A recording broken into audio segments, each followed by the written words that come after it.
Selamat sore teman-teman semuanya. Kembali lagi bersama gua David. Di sini gue coba menyimpulkan dari hal-hal yang sebenarnya udah banyak terjadi ya, yang menjadi keresahan konten kreator, youtuber, dan banyak-banyak hal lainnya juga yang gak hanya terkait youtuber, tapi juga seperti di platform lain, di TikTok, juga ada juga di snack video dan lain-lain. Kalau katanya sekarang para platform ini melakukan perombakan besar-besaran ya. Dan ini berdasarkan kesimpulan gue pribadi ya, disclaimer sekali lagi, kesimpulan gue pribadi dari pengamatan juga ya, observasi gue ke channel-channel lainnya juga yang udah bilang oh ini algoritmanya berubah, sana berubah. Itu kalau kita ambil benang merahnya sebenarnya memang iya, hanya saja tidak sedrastis yang kayak yang sebelum ini ya, yang Twitter itu ganti CEO, berpindah tangan ke Elon Musk. Nah itu sebenarnya algoritmanya berubah banget. Bahkan ada sistem Twitter Blue ya, ada Twitter membership juga, dan itu beda banget. Tadinya sebelum membership kita bisa ngepost dengan kuantitas hasil postingan yang ya kita mau menginput berapa banyak pun data konten itu belum jadi masalah saat itu. Tapi sekarang hanya dibatasi hanya beberapa karakter saja. Mungkin kalian bisa tulis di kolom komentar kira-kira berapa maksimal limitnya, seperti itu. Terus juga misalkan kalian di situ menayangkan konten kalian misalkan dalam bentuk video ya. Ini kita masih bahas Twitter nih sebelumnya. Kenapa algoritmanya saya bilang itu berubah banyak?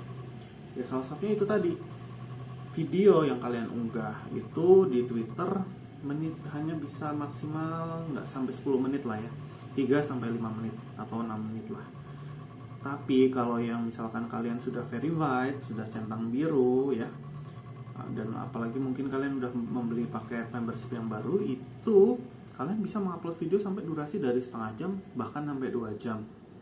Nah ini tentu saja beda banget karena nanti akan ada metrik pemasarannya juga dari SEO SEM-nya juga. Misalkan kita bicara SEO dulu, Search Engine Optimization ya. Ini dalam konteks ini kita bahasnya SEO di Twitter. Ya kita sekarang bicara logika aja. Misalkan konten itu berasal dari akun yang sudah membeli membership ya, itu tentu saja beda hasilnya sama yang free user ya.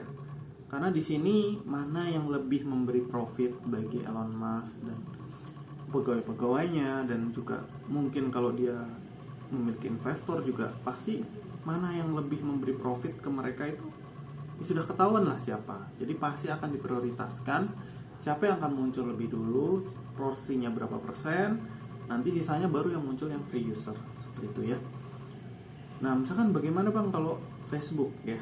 Kalau Facebook itu gini, kita semua free user ya, cuma bedanya adalah saat kita paid advertisement, biasanya kita mau mengiklankan berbayar. Nah itu bedanya di situ aja. Akunnya sama-sama sebenarnya sama-sama gratis, nggak berbayar, hanya kita bisa upgrade ke akun bisnis ya, atau bisa juga kita rubah ke page ya. Kita misalkan konten kreator gitu ya, kita dengan udah memenuhi prasyarat, kita punya berapa follower atau berapa di friend list kita, itu kadang kita eligible untuk masuk ke mengupgrade ya, mengupgrade ini kita, profile kita, akun kita menjadi mirip-mirip akun bisnis tapi lebih kayak page lah ya. Jadi di situ nanti bisa muncul kolom follower, dan kebetulan saya sudah ya alhamdulillahnya udah memenuhi syarat itu.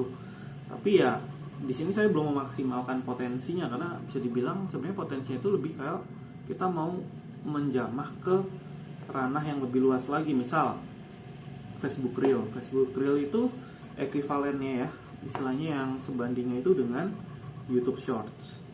Nah YouTube Shorts itu sendiri juga terinspirasi dari konten-konten TikTok ya, jadi durasi 60 detik.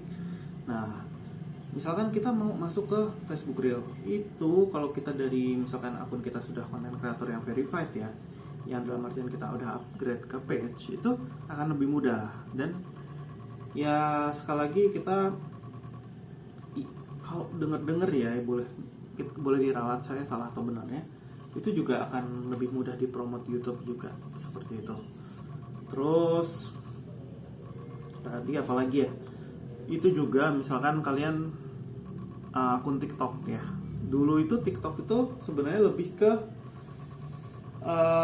trendsetter ini ya, dia bukan search based on search engine apps ya, tapi lebih ke trend app. Jadi kayak misalkan kalian algoritmanya gini, misalkan kalian membuat sesuatu yang baru di TikTok, itu akan lebih banyak view-nya ya teman-teman ya, dibanding kalau kalian mengulang konten-konten dengan ide serupa lainnya. Karena apa? Itu akan didetect dari algoritmanya, akan terbaca gitu ya dari algoritmanya TikTok itu kalau konten kalian ini fresh gitu loh, belum ada yang bikin, dan akan nanti ditaruh di posisi paling atas. Tinggal sisanya gimana viewer kalian banyak atau enggak, perkembangannya secara statistiknya, analisanya gimana. Kalau ternyata terus meningkat ya tentu saja akan terus di posisi salah satu posisi teratas ya, begitu teman-teman. Nah tapi kalau misalkan kalian ya di YouTube itu beda lagi. YouTube itu lebih ke search engine app sebenarnya. Jadi kalian katakanlah gini, kalau tema itu, ini yang membedakan ya, saya garis besarkan ya, yang membedakan YouTube dan TikTok itu, untuk menjadi bukan sebuah video itu viral, itu kiatnya beda-beda teman-teman ya. Tapi yang kita tahu, ambil garis benang merahnya di sini adalah saat sebuah tema itu lagi naik, lagi viral, kayak misalkan kalian lihat di TikTok, oh yang lagi bukan TikTok ya, sorry, di Twitter itu yang lagi tren apa, terus kalian bikin video itu, nah itu akan viewernya pengaruh sekali. Perbedaannya sama konten-konten yang tema-temanya lawas lah ya, yang udah nggak rame lagi.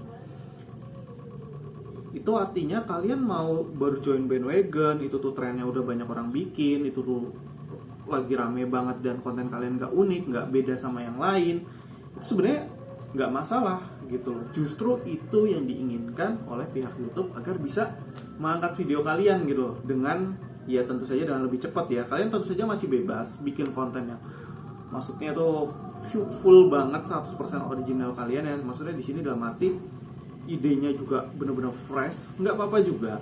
Tapi untuk sampai ke nanti istilahnya digenjot ininya apa istilahnya visibility-nya oleh YouTube tuh akan lebih susah gitu ya, karena orang cenderung mencari yang sesuatu yang udah populer. Ini seperti Google aja gitu, oh saat ini lagi happening apa sih, misalkan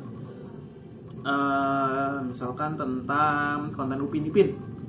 Nah itu karena orang cari di Google, otomatis yang nyari otomatis Upin Ipin banyak dong. Nah seperti itu juga di YouTube, makanya sempat kan waktu itu banyak yang bikin video Upin Ipin di mana-mana, dan itu trafficnya rame, relatif rame semua. Ya walaupun ramenya beda-beda, ada yang sampai 1 juta, ada yang ratusan ribu, itu tetap hitungannya rame. Karena apa? Kalian perlu tahu, banyak youtuber pemula yang untuk dapat view 40, 100 itu aja cukup lama gitu ya, cukup susah ya. Jadi bisa dibilang selisihnya jauh banget gitu. Kalian bikin Upin Ipin sebentar langsung ratusan ribu, jutaan bahkan view-nya. Dan itu juga tentu saja pengaruh ke subscriber kalian. Seperti itu, like dan subscriber dan lain-lain. Jadi begitu ya. Bedanya kita ambil di sini, tarik kesimpulan, kalau konten TikTok itu kalian bikin yang benar-benar fresh, bukan yang lagi viral. Juga itu tuh sebenarnya bukan tema yang bakalan rame gitu ya, tapi ternyata itu baru. Itu akan mengundang kayak apa ya, algoritma TikTok tuh untuk menampilkan video kalian di atas. Dan kebetulan juga ya, mungkin ini kebetulan atau gimana ya, viewer TikTok juga emang karena pengen tahu hal-hal baru gitu, bukan karena ingin lihat oh ini yang lagi viral terus orang pada join ke situ. Itu beda, itu YouTube kalau yang kayak gitu ya. Jadi ya oke, thank you, segitu aja dulu. Nanti part 2 nya kalau kalian masih mau lanjut, aku akan tambahin. Kalau misalkan ada tema-tema yang kalian pengen tahu juga, oh ya di sini perlu gue kasih tahu juga ya. Sebenarnya konten YouTube itu akan otomatis terset. Kalau misalkan kalian set secara default, nggak kalian tambahin subtitle bahasa, itu kan lebih condong nanti dipromot oleh YouTube ya. Maksudnya bukan promot berbayar tentu saja, itu kan tampil di audiensnya orang Indonesia. Misalkan kalian tinggal di Indonesia, akan muncul Indonesia. Tapi ada cara untuk menyiasati itu, yaitu kalian bisa masukkan di kolom subtitle. Nanti kalian tambahkan sendiri subtitlenya, mau kalian ketik sendiri bisa, atau yang sudah kalian prepare sebelumnya bisa ya, dalam format file apapun ya. Bahkan bisa dubbing juga gitu ya, mau itu pakai aplikasi sendiri atau mic gimana, itu silahkan. Dan jangan lupa ditambahkan di bahasanya, sekalipun misalkan konten utama bahasa kalian itu Indonesia, bisa aja kalian tulis Inggris gitu ya. Nanti akan metriknya muncul di situ viewer-viewer dari Inggris juga, karena akan membuka peluang agar konten kalian dipromot ke audiens yang nggak hanya dari negara ini. Kembali lagi ke kalian ya, masing-masing. Kalau misalkan mau tambah effort, waktu, tenaga lain-lain untuk nambahin subtitle, itu silahkan, dan itu sangat membantu banget. Tapi ya kalau misalkan kalian ngerasa udah cukup dengan viewer-viewer di Indonesia, udah banyak kok bang, udah jutaan juga viewernya orang Indonesia semua, it's okay, itu bagus gitu, itu kesuksesan kalian mau pertahankan, mau kembangkan, itu silahkan kembali kepada kalian. Oke, sekian kata dari saya. Wassalamualaikum warahmatullahi wabarakatuh.